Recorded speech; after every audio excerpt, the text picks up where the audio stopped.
Hi, Stitchers. Welcome to Tatreez Talk, where we share conversations about Palestinian embroidery. I'm Lena, here with my co-host Amani, chatting with talented embroiderers and artists, sharing their stories, inspirations, and the cultural significance behind their work. On today's episode, we are chatting with Amita, a Palestinian Indian Tatreez artist, researcher, and activist with Artists Against Apartheid. Amita, we are so glad to have you here. Thank you so much for being here with us. Welcome to Tatreez Talk. Hello, thank you so much for having me. I'm very excited to speak with you both. This is a very awesome opportunity. Yeah. Yay. Super And excited. and for our listeners, I actually met Amita at a Tatreez workshop that she brought me out to at Columbia. So I'm Yes, so happy to yes, just yes, get yes. reconnect. Me Yeah. too. Yeah. And that will definitely come up in our conversation. So I'm very Yeah, excited. yeah. Yeah. So, Amita, we'd love to start off our episodes by asking you about you and your family's connection to Palestine. Would you mind sharing some? Yes, of course. So I'm half Palestinian, half Indian. My mom's side is from Palestine, my dad's side is from India. And so my grandparents were both, my mom's side were both born in Palestine. And then obviously they fled in 1948 to Jordan. And then my mom and her siblings were all born in Jordan, and then they came to the States when my mom was super young, to Yonkers, New York, which is like the Arab central like haven. And so yeah, so I grew up, I think what's super fun and super interesting about this, like grew up with very two different cultures. And I appreciate that. And also like my mom's side, my Palestinian side, we're Orthodox Christians, and on my dad's side, we're Hindu. So I think there was a lot of mix with like culture, religion, language, food, music, everything. And yeah, so that's my family's connection to Palestine. Can Yeah. I Yeah. ask where in Yes. Palestine are your grandparents from? Yes. So my grandfather's from Haifa and my grandmother's from Ramle. Oh, Yeah, hey, and then cousin. oh, My is your family maternal also? Huh? Yeah, my maternal side is from the Ramle. Okay, No we'll talk way. later, cuz. Oh, that's crazy. Yeah. Oh my gosh. Yeah. And then my grandparents met in Jordan, so they kind of yeah. Oh, Yeah, okay. yeah, So yeah. did you grow up going to Jordan a lot or not really? I did not actually. My first time going to Jordan was two years ago, actually this summer. Yeah, it Oh, was my okay. first time. Yeah, my mother and like her siblings would go. I don't know, it was just we never went. Which was also super hard because I also did not grow up with my grandparents. They both passed away before I was born. So a lot of my knowledge about Palestine didn't come from my grandparents. It came from my mom and my aunts elsewhere, and like immediate aunts, and also like the older ones in like I have a few in Canada. But yeah, so I didn't grow up going to Jordan. I just kind of would ask about stories in Palestine and Jordan, and I guess that also led me to like learning more about Tatreez, because like I felt there was this kind of gap in my knowledge about my culture, and especially just being mixed anyway, there's already a Yeah. gap growing up, right? Like there's already a lot of you. I feel like there was a lot of missing parts of me, and so yeah, that was kind of my journey to that. But yeah, so it was really beautiful. 2 years ago we went to Jordan, went to Palestine. It Oh, was a and you very went to memorable experience. Palestine too? Yeah, we were only able Oh, to go to Haifa. We were supposed to go to Jerusalem, but Biden was there for like I don't even know No. why, and like everything was shut down,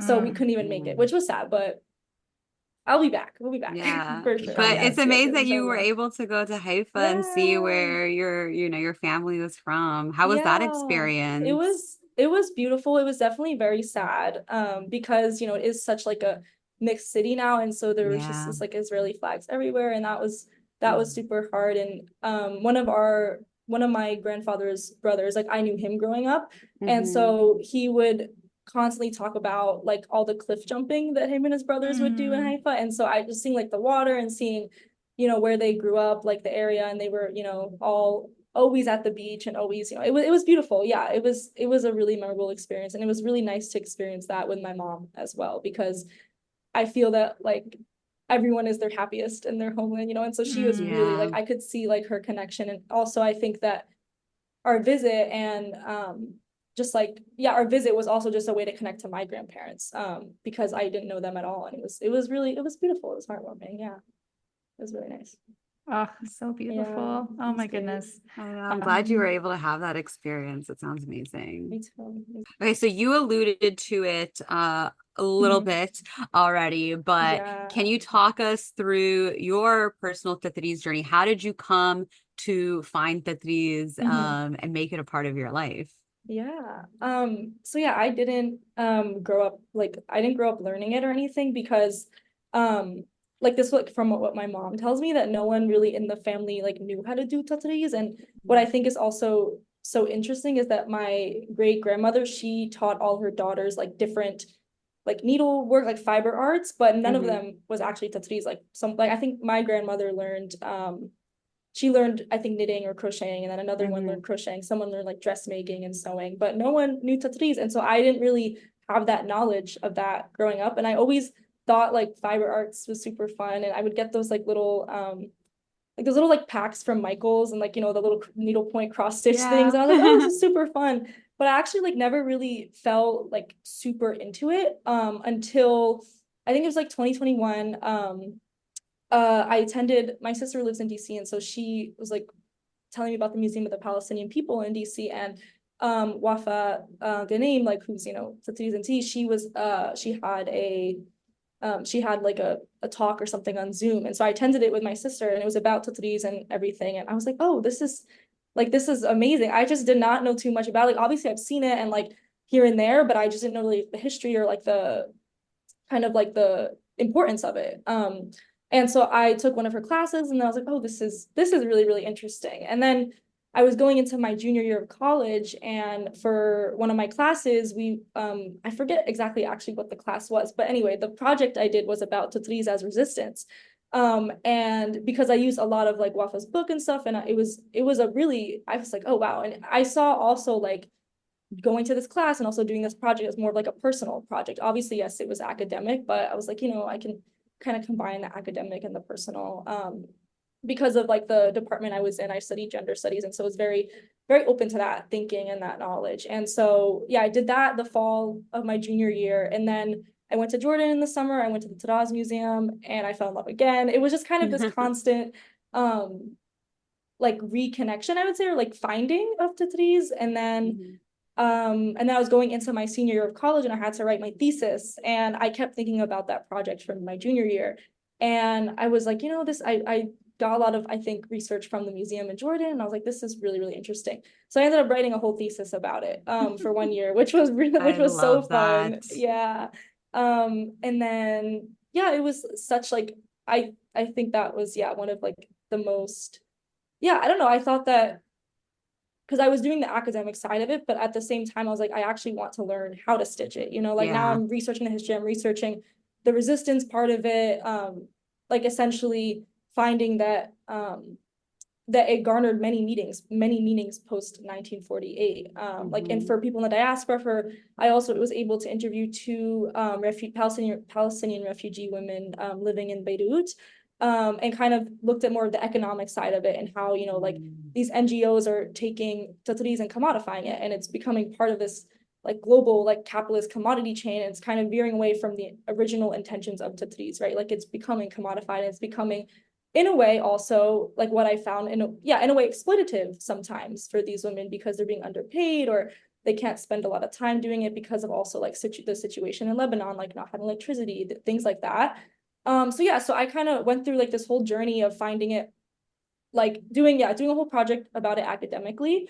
But then on the side, I was like, okay, I want to learn how to actually do this. And so when I think I took one of like Wafa's free classes on Instagram Live or something, I had like a little kit. And I was like, oh, I actually know how to kind of do this because of the like the cross stitch stuff that I like did when I was younger. And so, yeah, I started learning it then. And then I was kind of in and out of like the actual practice of it until like I think I did a little bit over the summer after my thesis was over, but until maybe I think this fall, like maybe September, October, probably October, because of like the genocide and everything, I was like, okay, I really want to get, you know, back into this. And so then I started, I would say like more so seriously stitching. And yeah, and then I've like tried waste canvas, which is super fun, and made some like got some like patterns from people on Instagram, and I made my own pattern.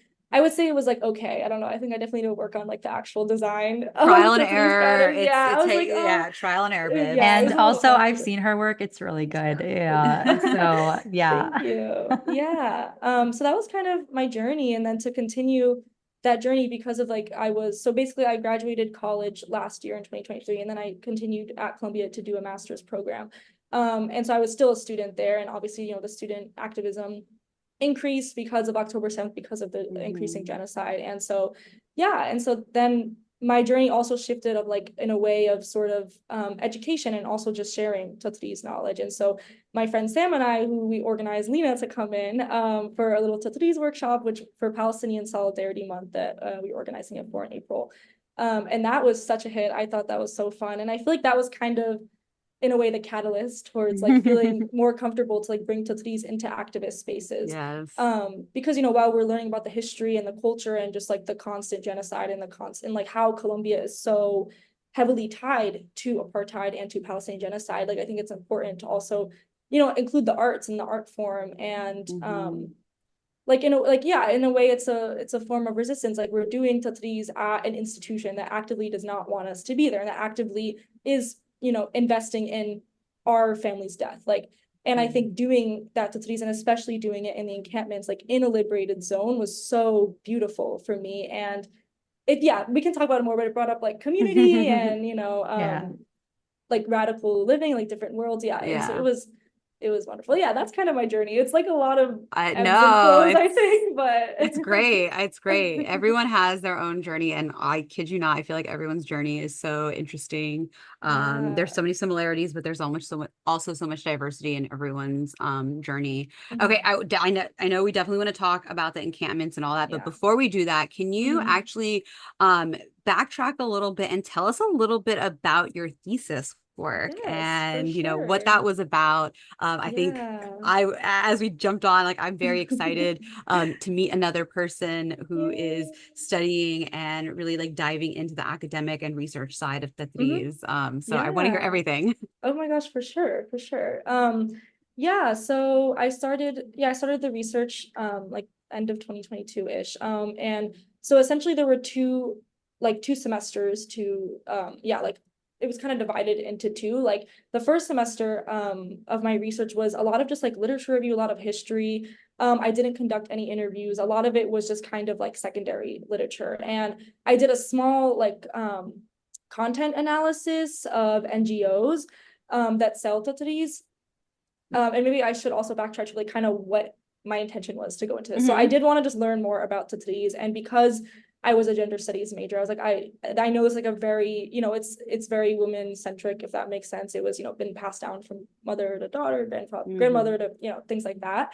And so I kind of wanted to explore more what Tatreez means for women in Palestine and in the diaspora, and also what it means for the movement as well. And so so I went into it just doing all the literature research, and I found like the biggest thing I found was how it is a form of resistance. And resistance can take place in many ways. And so I found that this was a way of like resisting cultural erasure. Like, we saw in things like the 2021 Miss Universe pageant. I don't remember. And so, like the Israelis were letting contestants in pageant and wearing thobes and stuff and calling it Israeli culture, right? And so I was kind of investigating how, when Palestinian people and women kind of not reclaim that, but by stitching and by, sharing that knowledge with people and by actively doing it, it is a way to resist cultural erasure. And it is a way also for like something else that I was starting to find was like, what is the word? It was a way for like women to tell their stories, right? And that is also a form of resistance. And because you can't take away the Palestinianness of Tatreez. And so I was finding that was like my first finding, that Tatreez acts as a form of resistance. And then my second semester of my senior year, I conducted lots of interviews, and I interviewed Palestinian women in America. I'm pretty sure, all America. They're like Tatreezers and people who, like at very different levels. And I actually was able to go to one of Tatreez and T's like online stitching collective, and I did like kind of like a interview / observational study of them, and essentially just what people do when they're in this community. And so what I found from that part was that Tatreez has a very different meaning in, let's say, like the diaspora in the West versus later when I interviewed 2 refugee women. And so I found that with the diaspora, lots of at least the women in the West or in America, like that it was kind of similarly why I started Tatreez, to get, connected to my ancestry, connected to like my grandmother, connected to my roots. There was like always, I found that there was always something missing. And so, yeah, the meanings, and also that there was this like sort of generational divide, which I thought was super interesting, because a lot of the people I were interviewing, they were like second gen, and so or even like first gen, but they found that like their elders, when the young people were kind of going, or these women I were interviewing, when they found Tatreez, a lot of times they're told from their elders like, why are you doing like a peasant thing, or why are you doing something that is like like an old thing, right? I don't know if that makes sense, but yeah, I found there was like a generational divide, and that for people who have family in Palestine or in Jordan, Syria, wherever, like Tatreez is more so ingrained in their lives. But for someone like me, it's like I'm theorizing everything. Like I'm attaching to anything that I can find that's Palestinian. And so there's that kind of interesting thing, is that like maybe more so like the second generation, or like the younger generation sees it in a different way. It's not as embedded in our lives. And so we kind of view it differently, and versus, like maybe someone's take that as like, oh, this is just part of life. And we're like, oh, this is our way of reconnecting, because they are already connected with it. Yeah, so it was really interesting. I really enjoyed talking to all of those women, and I think those were like the main findings were for that. But ultimately what I found for that was they believed it was also resistance, and also a way of connecting to their ancestry. And then and then so what I did also in the first semester that kind of bled into the second was like a small content analysis of NGOs, their websites in Lebanon, Jordan, Syria, and Palestine, and kind of what they say about the work. And so I found that they kind of posit, or like present themselves as organizations who are helping women achieve financial independence, or like economic independence, and also helping women engage in their culture, and also keeping the Palestinian culture alive. So I was really interested in like, well, how do the women themselves see their work, and what does that mean for the broader meaning of Tatreez, and the broader meaning of commodifying something that was never really commodified. And so I did a lot of also literature like research from this one researcher, Rachel Dedman, who she's done a lot of like field work in like the NGO space. And then I was able to interview two women, and that worked for a large organization. And it was quite interesting, because what I essentially found is that the now Tatreez shifts in a different aspect, right? So they're still in the diaspora, but they're refugees. They're living in like hostile conditions, and the work becomes their life. It doesn't become something they make for themselves or for their family. And while yes, sometimes they may do that, it's their way to, and like also many of these women, these were like that they were the sole breadwinners for the family. And so that dynamic is also quite interesting. But yeah, and found that like because of also the broader picture of like living in Lebanon, and like they were the only two only I interviewed people in Lebanon, but like living there, and living in like a economy that fluctuates, and in a refugee camp in a country that doesn't see them as like full citizens, and that they don't receive the social security benefits and things like that, that Tatreez, like, yes, it gave them income, and yes, they were very thankful for it, but it wasn't, I don't know if this is like the right way.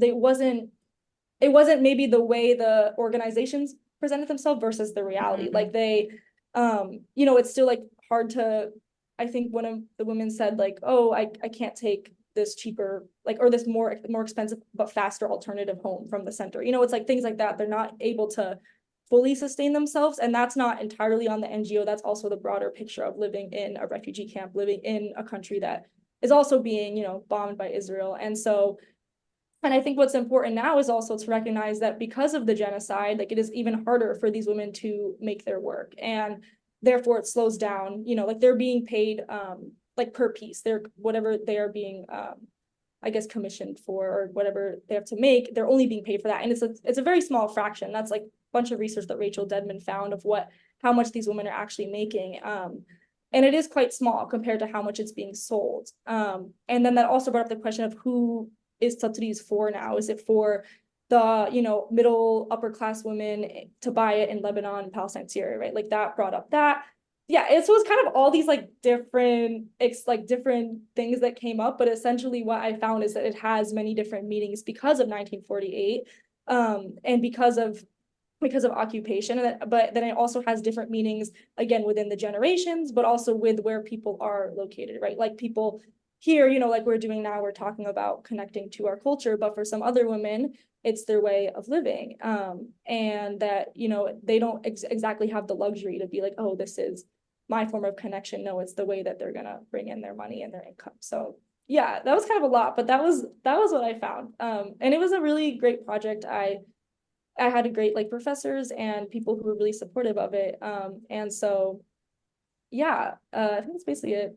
It's published out there if anyone wants to read it, but it's that is in like an undergrad journal. But yeah, so it was like, yeah, it was really interesting to learn more about like the dynamics of Tatreez and also like what it meant for me. And for me, it meant that, you know, like even though I came into, I think, the Tatreez space quite late in life, or at least it feels like it was quite late in life, that there never really is the right time maybe. And like in that, you know, you can always kind of start it. And that like now I feel so lucky that I was able to do that because I feel very connected in that way. And like, I feel like I found like I don't know, like I think that especially when I was a kid, like I knew how to cross stitch, but I didn't really stick with it. But I think because of Tatreez being Palestinian, because it's embedded into my culture and into like my ancestry and my roots, like I really fell in love with it. But yeah, that's kind of the broad overview of the research, I guess. I love this. I love this. Yeah. Wait, you said, okay, so you said it's published. Can people see it, can find it online? Yeah, you can find it Okay. online. It's like called The Power of Tatreez, and then I forgot the transformation. We'll of have to politics link and it. democracy. Yeah, I'll link Yeah, it. It's a very small section of the thesis. It's just about it's really about the economic side of it, because I think that is what was not understudied, but I think that it probably needs to be looked at a little bit more, because this can also be applied to like other NGOs and other, you know, like in Thailand, there's like handicraft, like it can be applied on a broader scale, and like what Yeah. selling women's work means for the global community, and like And what it means handmade, under like anything capitalism. that's Yeah, handmade. Yeah. exactly. Like it takes so much time, and it's rightfully so priced very high, but then it's the question of how much these women are actually receiving, and you know how much it's really, in a way, like how much it's helping, you know. Yeah. Yeah. And one of the things that you brought up as well that came out in comparing the different like purpose or meaning of Tatreez to people in different spaces is like, and this was what I had studied as well. And what came up for me in my research as well was like the original practice tradition is to do it for yourself, not to do it for other people. There was a market, but it was very, very small. Like the tradition itself was meant for you to do it for yourself. Like it's meant for you to make the dress for yourself to wear. Yes. And like I really feel I completely 100% blame Israel for severing like that connection between the maker and the wearer. So like I'm so happy you were able to conduct interviews on both sides of it, because I think that adds so much value to like what you're saying and what you're finding and kind of the results that you're sharing. I actually wanted to ask just a quick follow-up question, because I know for me as well, I was not necessarily learning Tatreez, but I was getting really into it as I was studying it as well from an academic perspective. I'm curious to hear like what was that kind of experience of like practicing as you're researching? Like, were there like moments that you remember or projects that, I don't know, just, they just like everything kind of collided? I'm curious just to hear about that process. That's a really great question, actually. Yeah, I think I wasn't entirely working on specific projects. I was just doing, I think, little motifs, and I should have just started a sampler, but I don't know why I didn't. I was just doing like little pieces, and so now they're just like I have a stack of them. But and I think that I would also like I found myself not devoting enough time to it because I was so involved in the research, and I think that's why in the fall I was like, okay, now I really want to, you know, get really into it, because I felt in the moment like, and I'm a big believer of this, like if I'm doing something academically, I think that it should also be done like on the personal level, or you know, practically. Yeah. And so I felt that I kind of went in and out practically, and I was like, you know, I don't feel satisfied with that. I felt satisfied with the research, but you know, it stays in the bubble of like it's higher different. education. It's so different. Yeah. And I was like, you know, no, I don't want it to just stay in the bubble. I think that's also, it's also like sometimes not as accessible, you know, when you do it in like a community or in a practical way. So yeah, I think that there wasn't really one specific moment, but I think I realized throughout it, I was like, okay, like after I'm done with this thesis, because it took up so much time in my life, I was like, I'm really gonna like start making pieces and start, you know, like learning different, like, I don't know, like different techniques on like, how to start your stitch or something, how to like, knot your beginning or something. Cause that was like those specifics I wasn't really focusing on. It was more about like the meanings behind it. But yeah, and I think that this year allowed me to really like get into the actual practice of stitching. Okay, so coming from that, and again, as you alluded to, obviously you are a student at Columbia. You were a part of these encampments. Would love to kind of talk a little bit more about, well, I guess starting with just, taking a step back and starting with your overall experience with the encampments and your role with the encampments as well.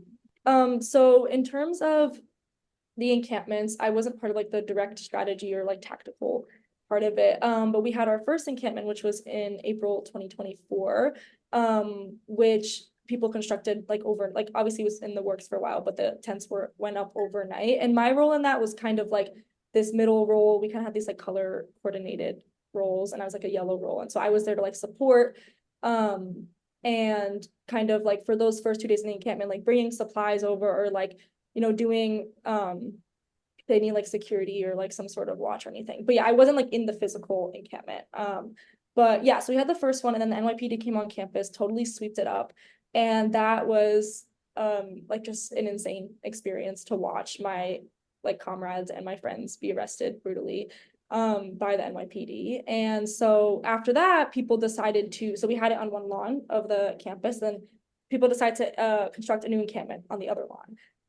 And at first it was, it was just people kind of sitting on the lawn. It was us like, we had some speakers come in, and then it started really like escalating in that way. And so it happened quite fast too. So we started the second encampment with like all these tents, and then we had the community super involved, people coming in, dropping off supplies, food, and then an art corner was constructed, and like a people's library, and like a first aid tent, and it was such a beautiful experience. And I slept there like a few nights, but so we were there for a while, and I really spent a lot of time in the art corner, because also people were like making signs, and I just went to the art corner and I brought over my Tatreez stuff, and I was like, anyone want to do this with me? Because I was like, I think what also, I wasn't like too confident. I think I didn't feel confident to ask like, oh, can I be in the program to have, because we were also having like teach-ins and workshops, and there were some wonderful teach-ins. There was this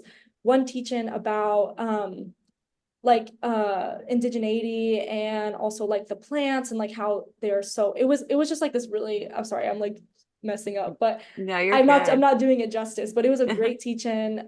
There was like, Palestine 101 teach-ins, like there was like a Deb Kid like little class it was amazing. And so I was like, oh, I don't feel confident enough to like, want to stitch with people or teach people. But so yeah, I just went to the art corner, and I was like, who wants to learn? And then we were like, oh, I want to learn. And it was really fun. I met some great people, and a lot of people who actually started doing it, they were like, oh, like I embroider, or oh, like I know how to do cross stitch, but I didn't know about this. And so it was really great. And so I just think by like having one-on-one conversations with people, and just like being like, here's some thread, here's some needle, like let's do it together.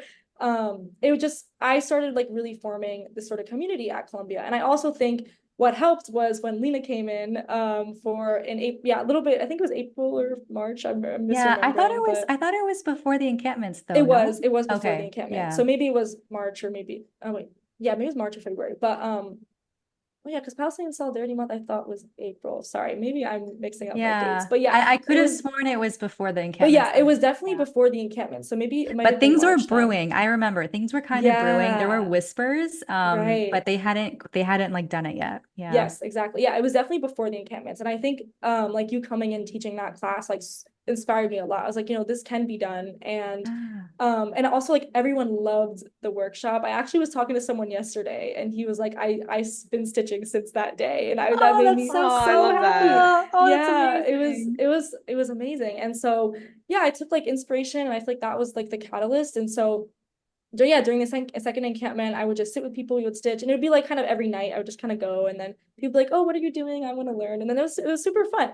Yeah, and then so then we had like the occupation of Hins Hall. And so obviously then like the NYPD came in and brutalized students even more. Like we thought the first one was bad, this one was like way worse. And they, they swept up the encampment as well. And so that was kind of the end of that, or not the end of that, but that was like kind of what happened with all the encampments. And then we had like a pop-up encampment beginning of June, I believe. Yeah, it coincided with alumni weekend. And that was like just for, it was just for a weekend. I was there, I think, all the days. And so I was like, I want to learn. I want to teach, and I want people to like, I want us to all do Tatreez, because there was also so many people who now just learn. And so then I taught like more of a formal workshop with my friend Sam, who, we brought in Lena together. And so we did, and she was like, she's really good with like telling people how to do the stitches, if that makes sense. Sometimes I feel I'm like yapping too much about it, and then it gets really confusing. So Sam was super good with that. And so, we taught this workshop, and it was so beautiful. And I talked a little bit about my research, like that part. And then we actually, learned how to do it. And so we let everyone pick what they wanted to stitch from like Tatreez to traditions.com, I believe. And so, it was such a wonderful sight to see, because for the rest of the weekend, everyone was stitching. And it was because a lot of like, I think a lot also of that encampment, it was like, there was a lot of programming, but a lot of it was like around art, and like it was a smaller group of people doing the encampment as well. So I felt that like everyone got, like, I was seeing all these familiar faces every day.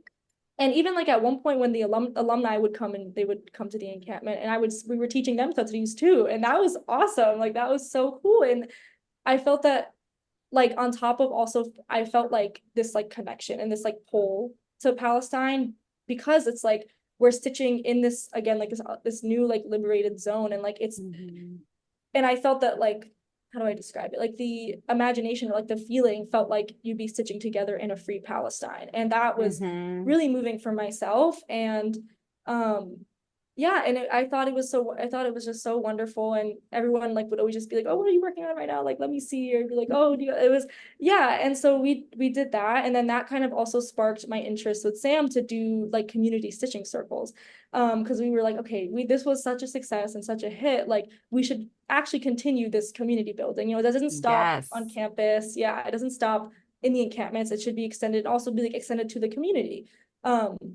And so we were able to put one stitching circle on like maybe like a month ago. It was a very small turnout, but it was very nice. And I think that we're gonna have another one soon, so I will let everyone know. And but by community, do you mean like Columbia students, or is the community more bigger than that? So the people that came were just Columbia students, but my hope at least is to extend it out to the like Harlem community. Okay. So like we posted it like on our public like Instagrams and stuff, but obviously a lot of the people that follow are like Columbia students. So actually what I did maybe like a few weeks ago, I went to this group called Harlem Needle Arts, and they had this like festival, and I learned how to weave, which was so awesome. And so it was so cool. I was like, I want to do this now, like. And so I ended up talking to a few people there, and I was showing them my Tatreez. And I talked to someone who is a cross stitch embroiderer, or like a regular, like she does all the different types of stitches, and we were talking about Tatreez and Palestine, and I was like, oh, like I'm gonna, like, so I'm kind of in contact with them, hopefully for the next community stitching circle, to reach out to them and like advertise it with them or to them. So because I feel that, like, again, it should not stop at the Columbia bubble, and I think that is an issue, like it should not be, because we're also sitting in like on like gentrified land, and also like indigenous land. Like it should not be just our thing at Columbia. So my hope is to reach to the community more. But that was kind of like the whole thing about the encampments and stuff. And quick follow-up on the encampments, because so at the time of this recording, for those who are listening, we're actually literally like a day after the president of Colombia resigned.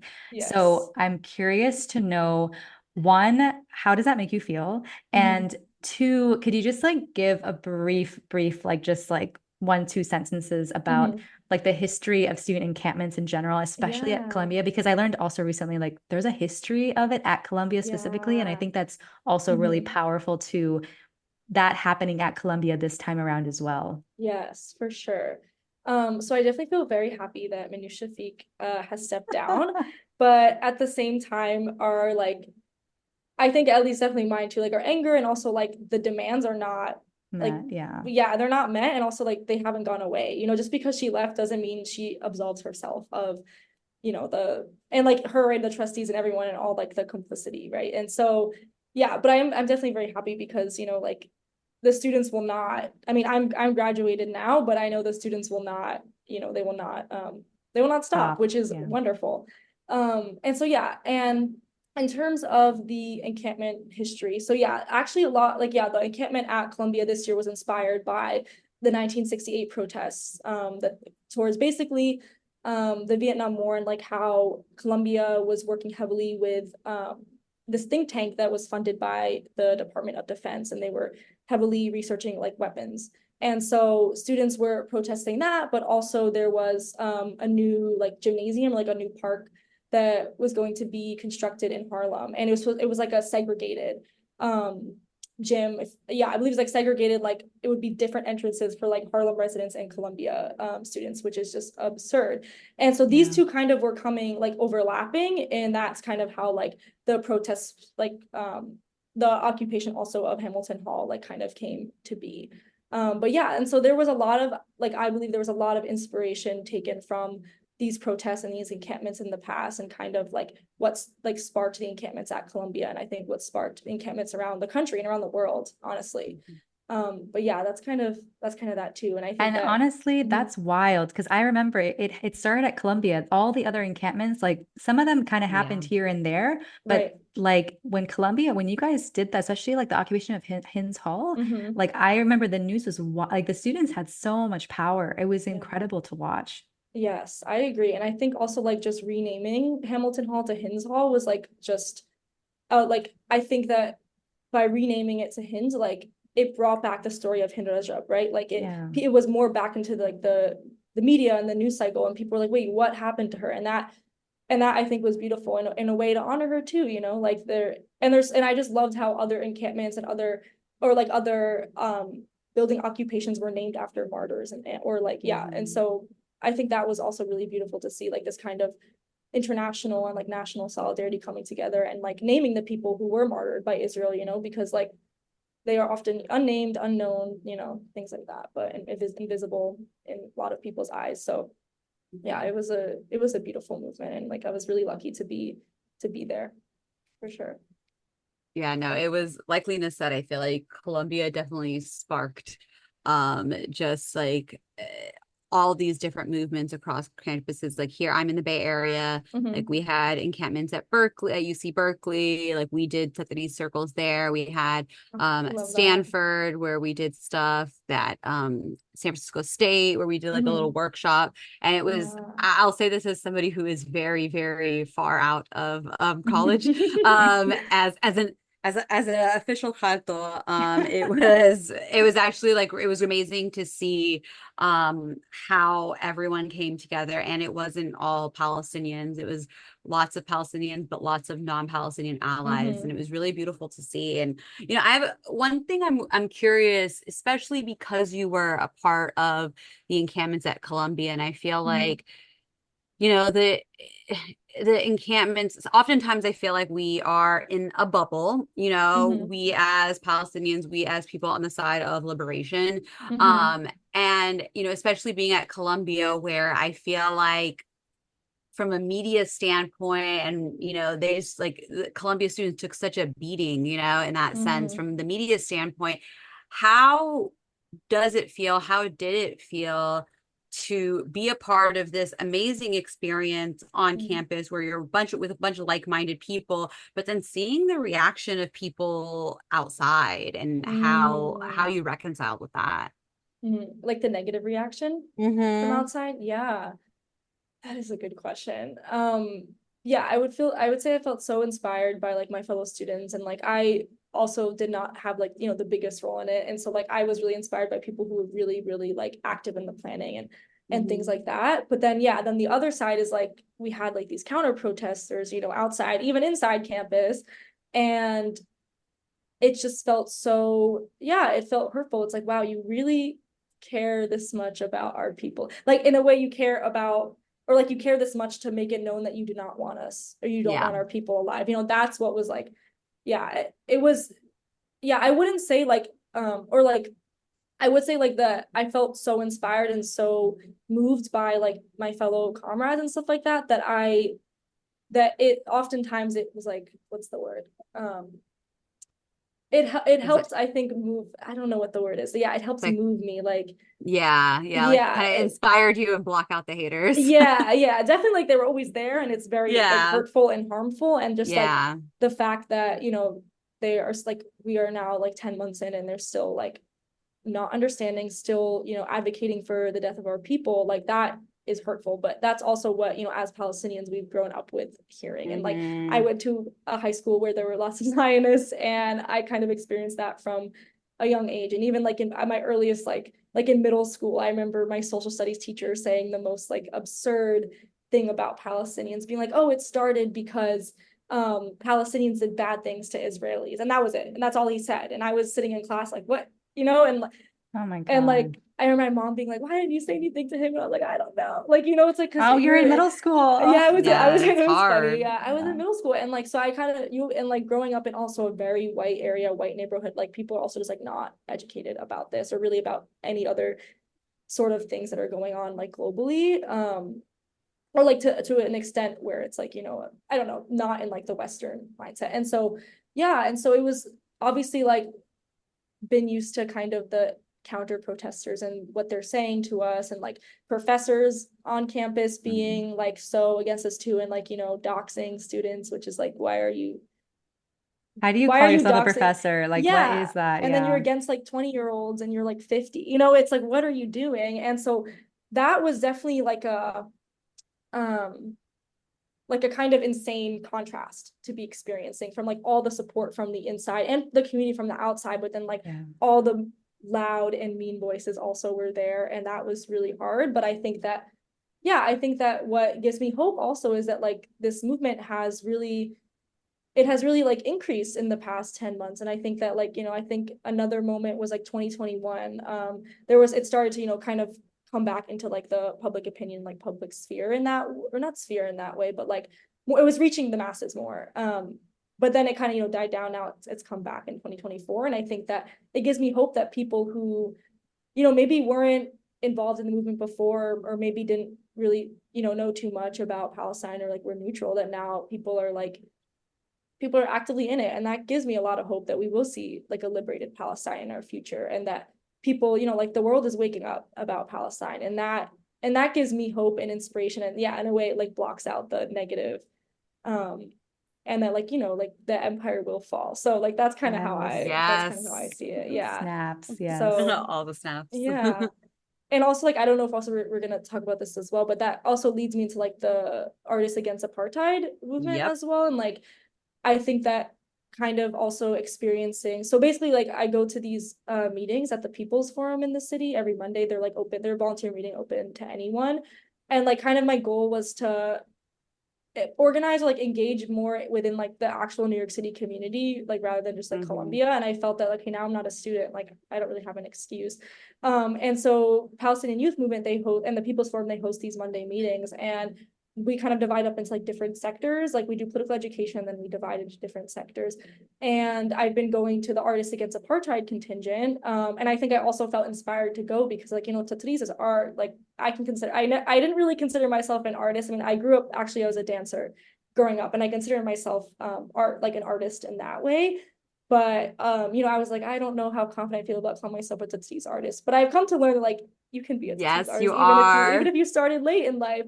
Yes, So yes. All the yeah, yeses. yeah, right. And so I started going to these artist meetings with one of my best friends, and it has been so inspiring to see also like people of different like backgrounds, communities, ages coming Hmm. together. It's not just in the, like, it's inspiring to see it's not just in the student movement, because we know with like Yeah. movements and social movements, a lot of times they start off with the students, but Yep. it is wonderful to see that's also reaching the community. And so this has been also a way of kind of also expanding like my medium in a way. Like I've been doing a lot of visual art with the people that I organize with. We like created those like really big Netanyahu and Biden posters for the DC, or the Biden like Oh, that puppets was for the DC you? protests. Oh, Yeah. amazing. And so it was so fun. Like it was also like a way the community aspect came up, and then also like the strong importance of art in revolutionary like movements and Yes. in protests, and how like it has the That's huge. ability to move people. And it's like it brings out this collective voice, especially for marginalized communities. And that has been, yeah, even more inspiring in the movement. Like, and people also that attend these meetings do lots of outreach, like flyering in the city, and yeah, and it's just been like, it's been great to also meet these other artists who are coming from different disciplines. There's like a dancers contingent, theater workers, like visual artists, singers, writers, and kind of seeing how everyone is taking Palestine into their workplace, and just into like everyday life. And that has, I think, what's been kept me going also for these past few months. And like, it's nice to find a space outside of school.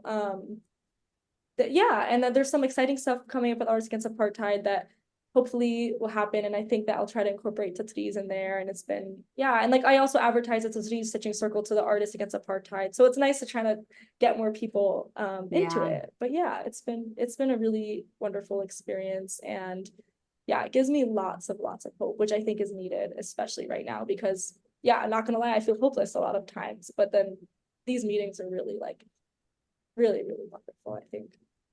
For sure. That's definitely relatable. I think a lot of us can say that there's a lot of times where we feel hopeless, but there is this power in community and, you Yes. know, again, Palestinian and non-Palestinian allies like coming up and saying something, stepping up, doing something that just like sparks your like fuse again. And I Yeah, think for it's very sure. needed. I will also Yeah. say this, like I know you mentioned with like your community Mhm. stitching circles, like they're like the first ones like small. I will tell you, like some of the first ones that we were doing here in the Bay Area were really small. I remember Okay. doing one where it was like literally just like maybe four of us. And Yeah. most of them I were think like my my first one was like friends. 7. Yeah. Yeah, like, but now we have like now we do them twice a month. I love that. And we have like, you know, there are some circles where it's like, okay, there's like 15, 20 people, and there's other circles where there's like over 30 people. So keep at it and like building community. I think Yeah. it's like so important. And you already have this tie-in. Like I love this, like, Mhm. you know, this tie-in and this like community you have with the artists against apartheid. And Mhm. if someone wanted to get like if someone was like in New York and they were interested, they wanted Nice. to get involved, like Mhm. how could they go about participating? Yeah, it's a great question. I would definitely, if someone has Instagram or even just on the People's Forum website, they have like the programming section, and it will show on the calendar every Monday. There's volunteer meetings at 6:30 p.m. Yeah, at the People's Forum. And if you're not in New York, you can join virtually to the political education part. And Oh, then when we separate out into sectors, those aren't virtual. But yeah, you could also, yeah, you could watch that and then you could come, and then there's like, yeah, there's sectors for like, there used to be like union workers, there used to be students, but now it's the summer, artists, and then there's borough like designated places. So all the boroughs meet separately and see how they're gonna do outreach in their communities. But yeah, that's like definitely a great way, I think, to get involved. It's, yeah, it's only like once a week, and then you can get more involved kind of like after that, like going to, like, we have art builds. We just like I just went to one yesterday. It wasn't necessarily by Artists Against Apartheid, it was PYM. But yeah, and there's like ways you can get connected, and then also like people that come to the artist meetings, they're like, oh, I'm doing this like film screening, does anyone want to speak at it? And so it's like all these super cool ways to like get nice. Palestine in your communities and also at your workplaces, and then like, yeah, and even just in like your artwork itself. But yeah, that would be a way to join, is just to follow the People's Forum and come every Monday at 6:30. Oh, I that's Yeah. so love it. dope. I think I Mhm. might need to join virtually. Like Yes, that's definitely. really, really cool. Definitely. Yeah, if you're listening to this and you're in New York, you should definitely go to those meetings. Yes. Just from what Amita just said right now, like there's so many like really cool opportunities, it seems like. And I Yeah, feel like it's great. there's less and less opportunities for artists. So when you can find community there and like again, opportunity, like definitely For jump on sure. it.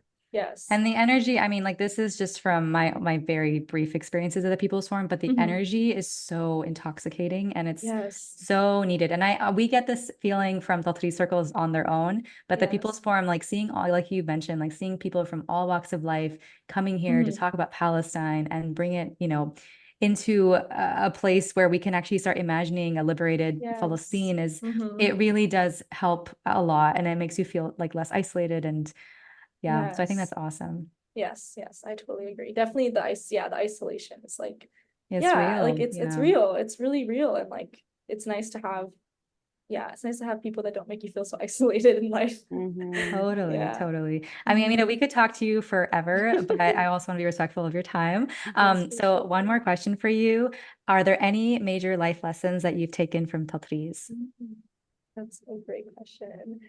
Um, I think a major life lesson is to follow your gut. And that can apply to anything. I think in terms of Tatreez, and I think also if someone is interested in learning about like a cultural tradition or like a family tradition or family history, like to just go for it. Because there really is nothing to lose. You're really only gaining lots and lots of knowledge and connection to ancestry. And also like I think a big lesson that I've learned is that like I can feel connected to my grandparents and specifically my grandmother through Tatreez, even though I did not know her. But I think I know her spiritually through Tatreez, even though she didn't even do Tatreez. But like I just I feel it in that way, like a spiritual connection, and also that, the biggest life lesson is like I'm half Palestinian, but in a way I'm fully Palestinian, right? Like, and I learned that through Tatreez, like, like there will always be things I don't know, and there will always be things I'm interested in. And I think that just to follow that interest, because it will lead you to things like this, and like meeting other people. And like I've met some other mixed Palestinians too, and it's just really great to like kind of have that sort of connection.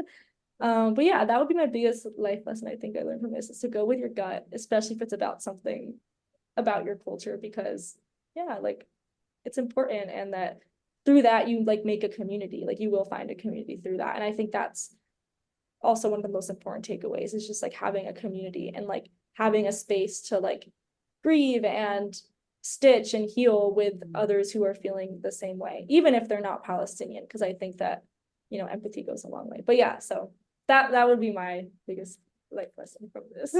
That's a beautiful, Yeah. beautiful lesson. And I'll co-sign that one too. Yes, exactly. Well, thank you for being here. Before we let you go, can you share with the listeners where they can find you to see the beautiful work you're doing, to join any of your community circles? How can they Sure. find you? Yeah, for sure. You can find me at Amita's Tatreez on Instagram. It's a very new account with my very few pieces, but yes, that is probably where all the updates will be. Or at my personal Amita.Karana, whatever's easier. But yeah, you can find me there. And we'll link both of those in the show notes. So for Sure. those who are listening, they can go directly there. Perfect. Yeah. Thank you. This was a wonderful conversation. I'm really glad I got to be here.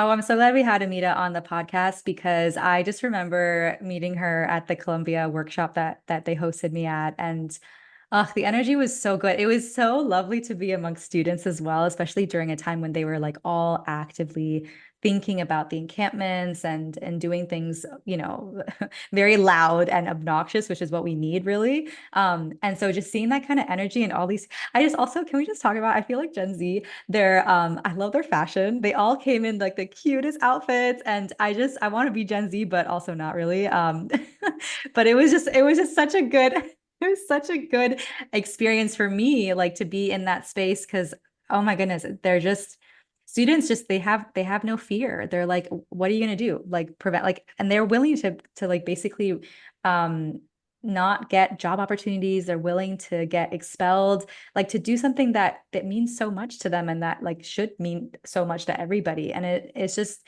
really, really inspiring. I think just in general, students are inspiring during these kinds of times. Yeah, no, it was a great conversation. And actually, one thing I actually did not probe on her, like talk a little bit more about, but definitely I felt when she was talking about it, was the difference between us, for example, as diaspora Palestinians, and our connection to Palestine, or sorry, our connection to Tatreez, as this like way to connect with our ancestors and, our identity and all this stuff, versus like Palestinians who maybe are in the diaspora within the Arab world and are refugees, like she mentioned, or Palestinians within Palestine, where they're still using Tatreez as a form of resistance, as a form of, as a form of resistance against cultural erasure, but it's also just kind of like a day-to-day part of their life, which, like, again, it's like one of those things where I feel like I have a lot of these moments where I love these moments where it's like the very obvious, but like it's different when you actually like put word to it. And when she was saying that, I'm like, yeah, like, of course, like, yes, of It course, makes it makes like sense. complete, Yeah. that makes complete sense, but it's just not something that I necessarily is like at the forefront of my mind or something I'm thinking about on a day to day. So that's always very interesting to see. And as you mentioned, like everyone has a very different approach to Tatreez or their Tatreez journey, why they're doing Tatreez. But while there are a lot of differences, there are so many similarities too. So and I love that she is taking this as like an opportunity to do community building, from an artist perspective. So I can't wait to see what that looks like, because I think that there is very much so there's just like a lot of opportunity for community building in New York. I know we were just talking about this like after we wrapped up, we were talking about this with her, and like obviously how spread out New York is, but there is, I think, yeah, as spread out as New York is, there are so many people, Palestinian and non-Palestinian, who I think would jump at the opportunity to stitch together, just be together in community through this beautiful art form. So can't wait to see what she does with all of that. 100%. 100%. Oh, well, thank you so much, everyone, for listening to Tatreez Talk. Of course, as always, we would love to hear your Tatreez journeys. So please share your stories with us at tatreeztalk@gmail.com. We might even have you on an upcoming episode. Do not forget to subscribe to the podcast, of course, on any of your favorite listening platforms. And be sure to leave us a 5-star review. You can follow me at Min Amani and Lina at Lina's Stove. And of course, do not forget to follow the pod at Tatreez Talk. We'll talk to you soon.